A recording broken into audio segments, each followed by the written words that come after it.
রাজনীতির দাবা চালে একই ভয়ঙ্কর মোড়।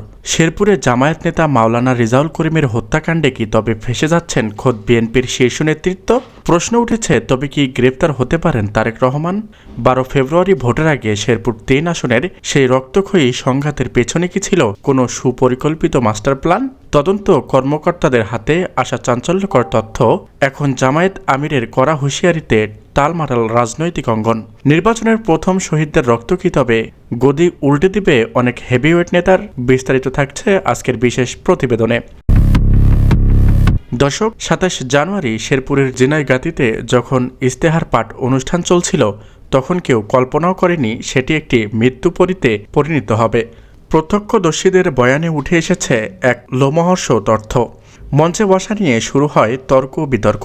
এক পর্যায়ে সেটি হামলার রূপ নেয়। জামায়াত নেতা রেজাউল করিমকে কেবল পেটানোই হয়নি, বরং অভিযোগ উঠেছে তাকে নির্দিষ্টভাবে টার্গেট করে মাথায় ইট দিয়ে আঘাত করা হয়েছে।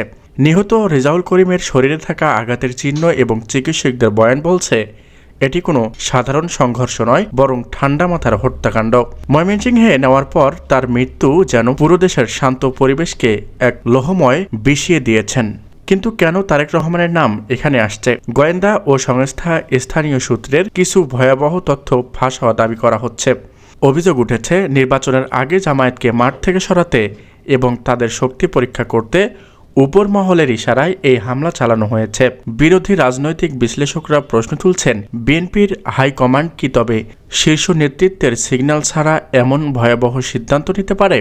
জামায়াতের আমির ডক্টর শফিকুর রহমান সরাসরি হুঁশিয়ারি দিয়ে বলেছেন, এই হত্যাকাণ্ডের নির্দেশদাতা যেখানেই থাকুক না কেন তাদেরকে আইনের আওতায় আনতে হবে।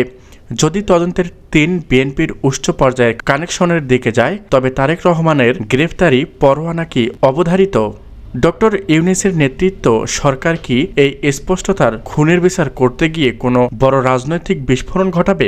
প্রধান উপদেষ্টা ডক্টর মোহাম্মদ ইউনূস এই হত্যাকাণ্ডকে কেবল একটি দলীয় সংঘাত হিসাবে দেখছেন না, তিনি একে দেখছেন সুষ্ঠু নির্বাচনের পথে অন্তরায় হিসাবে। স্বরাষ্ট্র মন্ত্রণালয়কে দেয়া তার করার নির্দেশে বলা হয়েছে, হত্যাকারী যেই হোক না কেন তাকে খুঁজে বের করুন। ইতিমধ্যে শেরপুর 3 আসনে বিজিবি মোতায়েন করা হয়েছে। পুলিশ বেশ কয়েকজনকে গ্রেপ্তার করেছে, যাদের জবানবন্দিতে বেরিয়ে আসতে শুরু হয়েছে চাঞ্চল্যকর সব মোড়। জামায়াতের পক্ষ থেকে দাবি করা হয়েছে, যদি 48 ঘন্টার মধ্যে প্রকৃত মাস্টার মাইন্ডের বিচার না হয়, তবে তারা নির্বাচন বয়কট সহ কঠোর কর্মসূচিতে যাবে। হত্যাকাণ্ডের পর থেকে বিএনপির শিবিরে এক ধরনের নীরবতা বিরাজ করছে। যদিও তারা একে দুর্ঘটনা বলছে, কিন্তু দলের অনেক প্রবীণ নেতা এখন বিপাকে। তারেক রহমানের নাম জড়িয়ে যেসব তথ্য ছড়ানো হচ্ছে তাকে বিএনপির একটি গভীর ষড়যন্ত্র বলে দাবি করছে। তবে মাঠ পর্যায়ের ভোটাররা বলছে, রেজাউল করিমের এই রক্ত কি 12 ফেব্রুয়ারির ব্যালটে কোনো পরিবর্তন আনবে? তো দর্শক, তারেক রহমানের কি সত্যি সময় ঘনিয়ে আসছে, নাকি শেরপুরের এই হত্যাকাণ্ড কেবল একটি বিচ্ছন্ন কোন্দল? জামায়াত কি পাবে তাদের নেতার রক্তের ঋণ পরিশোধ নিতে? আপনার কি মনে হয় এই খুনের পেছনে কি বড় রাজনৈতিক মিত্র আছে? আমাদের কমেন্ট বক্সে জানান আপনার মূল্যবান মতামত। ত্রয়োদশ জাতীয় সংসদ নির্বাচনের প্রতিটি ব্রেকিং আপডেট পেতে আমাদের চ্যানেলটি সাবস্ক্রাইব করে আমাদের সাথেই থাকুন। ধন্যবাদ।